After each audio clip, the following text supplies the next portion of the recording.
Hello, everyone. Really a pleasure for me to be here today. My name is Leroy Chiao, and I'm an astronaut.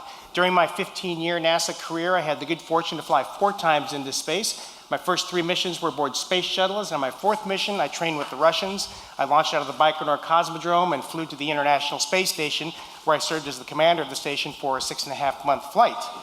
So I was thrilled and honored to be asked to come here to CIW. And I started thinking about, okay, they said, we want you to tell us how to work like an astronaut. And I thought, okay, well, what does that mean? What are the fundamentals? Well, it's hard work, it's focus, keeping the big picture, and being able to reprioritize on the fly.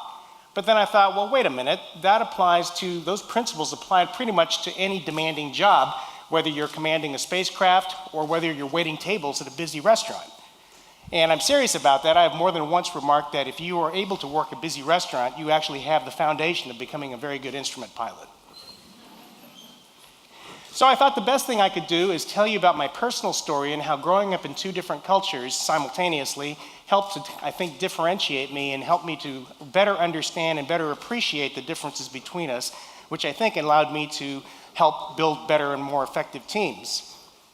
So I can't remember a time when I wasn't interested in airplanes and flying and rockets, which is kind of odd because nobody else in my family has any interest in any of that. The only connection is an uncle of my mom's who was actually trained by the Americans to fly during World War II, and he went on to fly bombers against the Japanese on the Chinese mainland. I was born in the US, and I grew up during the Cold War, during the very beginning of the so-called space race. And unfortunately, I never did have a chance to meet that uncle. He did actually survive the war, flew many bombing missions, survived the war, and then he was tragically killed in an air accident doing a demonstration flight for a reporter. Eyewitnesses said that he was seen looking back, yelling at the passenger, who apparently had freaked out and had grabbed the stick and caused them to go into a dive. My parents immigrated to the United States, and they very intentionally chose to live in mainstream neighborhoods because they wanted us to assimilate into the mainstream American culture. And I absolutely believe that was the right thing to do. However, as the one kid that looked different, and by the way, the one kid that was physically smaller than the other kids, this wasn't always such a good thing for me.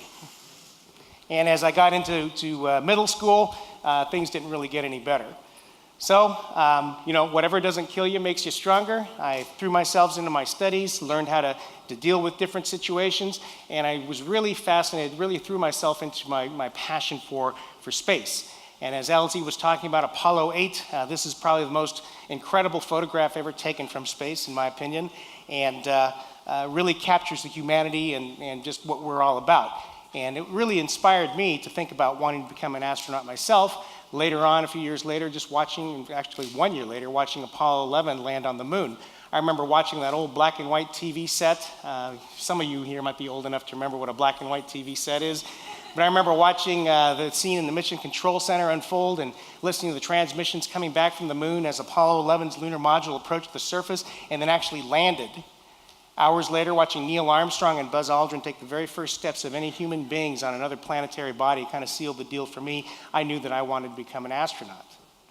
Now, growing up in 2 different cultures, it let me kind of see where a lot of times the cultures clash, and it kind of let me see how different viewpoints of the same thing can exist. And I guess that's kind of my crude attempt at philosophy.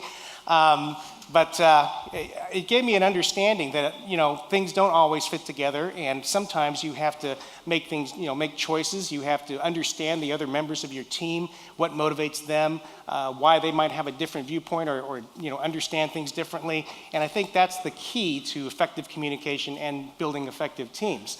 Just one small example in the Asian culture, you do not blow your own horn. The idea is you work hard, you keep your head down, you wait to get recognized and moved ahead.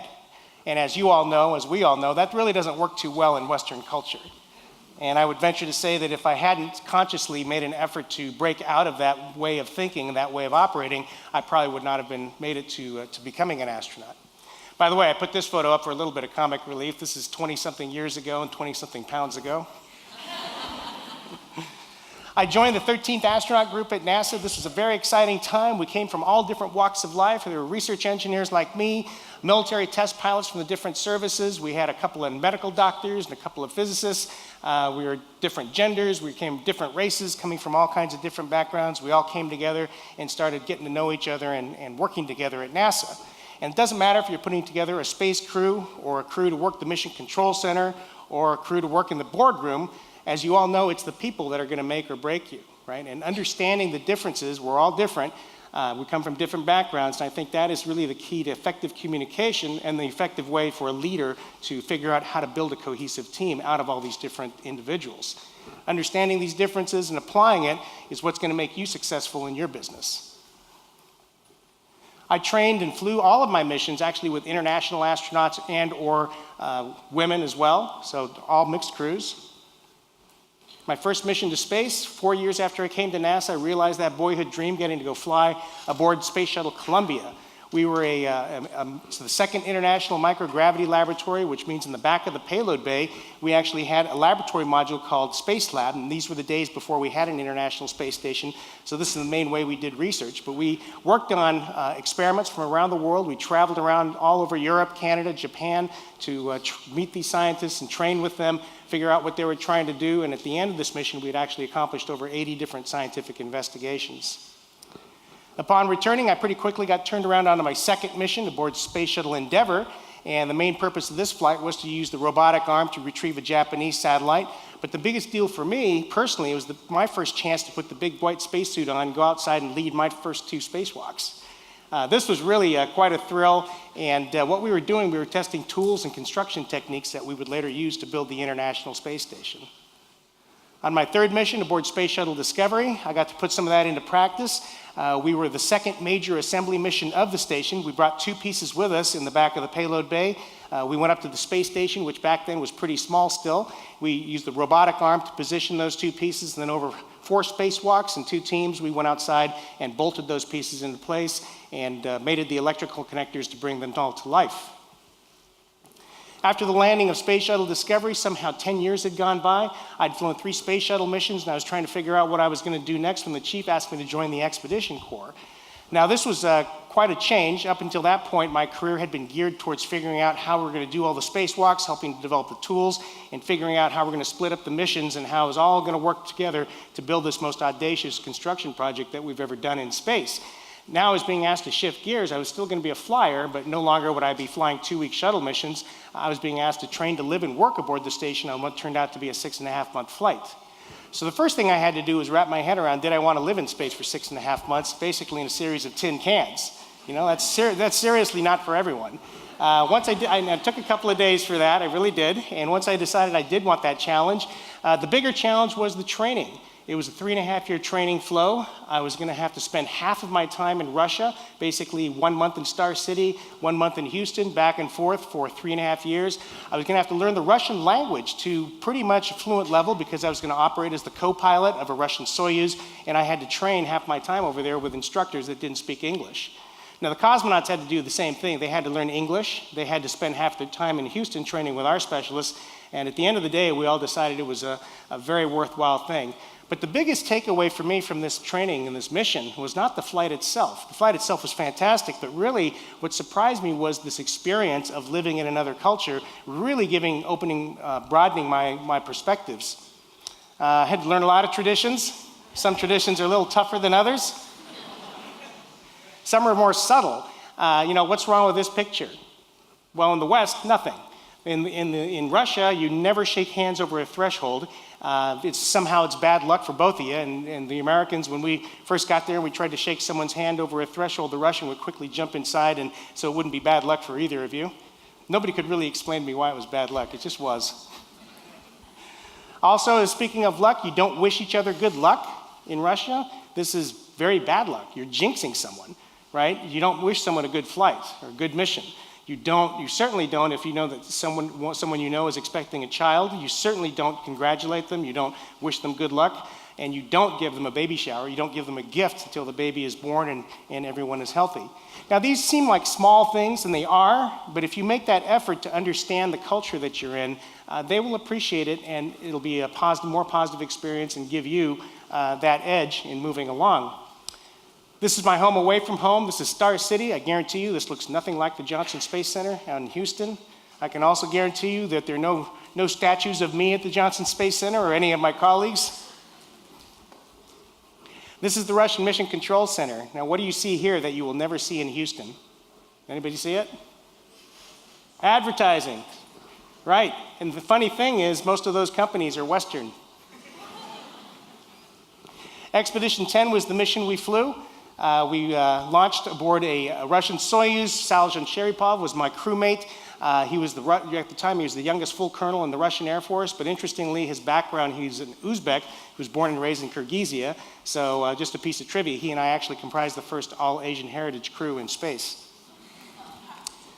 So we trained together for 3.5 years. We got to go fly. Launching out of the Baikonur Cosmodrome was quite an interesting experience after having flown on 3 shuttles. The main purpose of the station is scientific research, so we did as much investigation as we could. But the main purpose of our series of flights was keeping the station in a state of good repair until we could get the shuttle flying again and resume major construction. We were flying only 1.5 years after the Space Shuttle Columbia accident. I got to do 2 Russian spacewalks. This was a real treat because I'd become a specialist in doing spacewalks using American suits and American tools.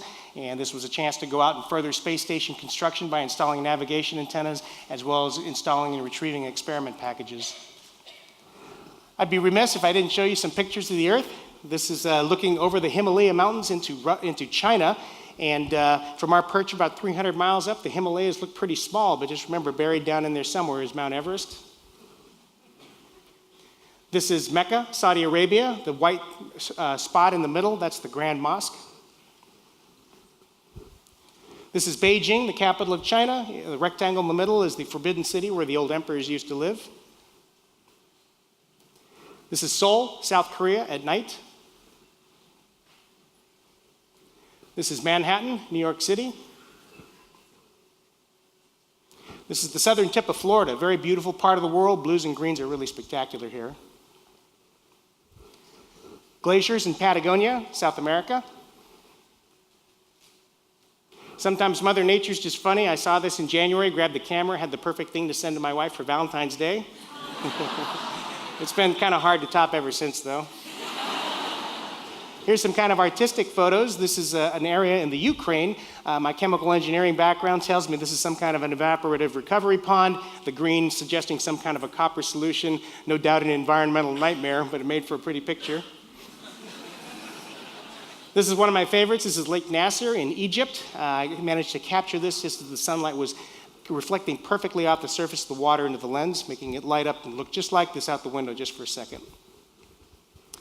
Well, it's finally 6.5 months were about coming to an end. It was time to put our suits back on, and the Russian Mission Control Center wanted to make sure they still fit, because in space, in the absence of gravity, your spine relaxes. You actually get 1 to 1.5 inches taller.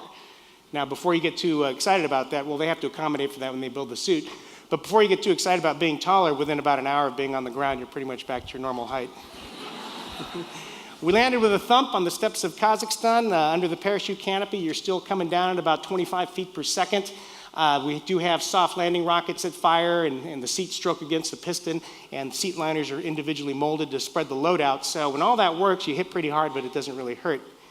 The rescue forces are right on top of us, had us out in about 20 minutes, set us up in lawn chairs, handed us satellite phones so we could call our families to let them know that we were safe. After a quick ceremony in Kazakhstan, they put us back on the airplane, flew us back to Star City. We were reunited with our families and our loved ones. And the message here, just to kind of wrap it up, is that, the world really is shrinking. I mean, it's a cliche, but it's really true. And it's technology, as you heard in some of the previous talks, that is doing it. Email became widespread, and that really started connecting us. And then cell phones, mobile phones, became inexpensive enough that everyone could own one. Now we have smartphones, and this is more the norm than anything. And I have to agree with the Christian that I'd like to see less of this. With the advent of modern air travel, you can get almost anywhere in the world overnight, or at least, maybe by the following afternoon.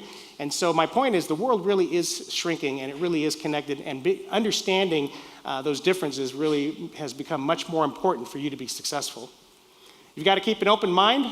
More and more young people are doing this to me, and who knows, maybe in a few years, this is how we're all going to greet each other in the business world. Finally, this is the photo I want to leave you with. This, of course, is the moon. I shot this with the long lens from the space station. On the left, Mother Earth, home planet to all of us. This picture to me says dreams, and that's really what it's all about. And I hope that by giving you my perspective of growing up in two cultures, maybe that's inspired you to think a little bit about things that you might do to help be a more effective communicator and build more effective teams. Thank you.